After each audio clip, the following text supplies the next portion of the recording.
समजतं येत्या 13 तारखेला होळी आहे. होळीच्या अगोदर आपल्याला माहिती दिवसांमध्ये तांत्रिक विद्या किंवा ब्लॅक मॅजिक भरपूर होतं. तर आपल्या घरामध्ये निगेटिव्ह एनर्जी दूर व्हावी, पॉझिटिव्ह एनर्जी सतत राहावी त्यासाठी काही उपाय करायचा आहे. काय करायचं, 4 काचेच्या वाट्या घ्या किंवा तुम्ही स्टीलच्या तरी चालेल. 4 वाट्या घ्या, त्यात पिवळी मोहरी आणि थोडी काळे तीळ टाका. हे आपल्या घराच्या 4 कोपऱ्यांमध्ये ठेवायचे. तुमच्या घराच्या तुम्ही हॉलच्या जरी 4 कोपऱ्यांमध्ये ठेवलं तरी चालेल, किचनच्या ठेवलं तरी चालेल, 4 कोपऱ्यांमध्ये ठेवा.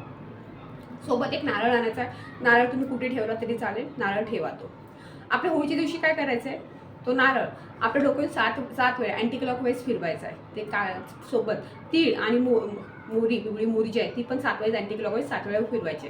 घरात तुमची जेवढी सदस्य आहेत, 4 आहेत, 5 आहेत, सगळे त्यांच्या डोक्यावर पण तुम्हाला 7 वेळा फिरवायचे. आणि नंतर नारळ जो आहे तो घराच्या बाहेर फोडायचा आहे. तुम्हाला मेन डोरच्या बाहेर फोडायचा आहे. आणि तर त्या सगळ्या म्हणजे 4 कोपऱ्यांमध्ये जी मोहरी वगैरे ठेवली ती मोहरी आणि काळे तीळ सोबत नारळ फोडलेला आहे सर्व नेऊन तुम्हाला होळीमध्ये दहन करायचं, होळीमध्ये टाकून द्यायचे. त्याने तुमच्या घरातली निगेटिव्ह व्हाईब जी असेल ती पूर्णपणे निघून जाईल. घरात पॉझिटिव्ह व्हाईब्स राहील आणि घरातली होते ना एक ऊर्जा खूप छान राहील. हा उपाय करून बघा, खूप छान रिझल्ट भेटेल. श्री स्वामी समर्थ.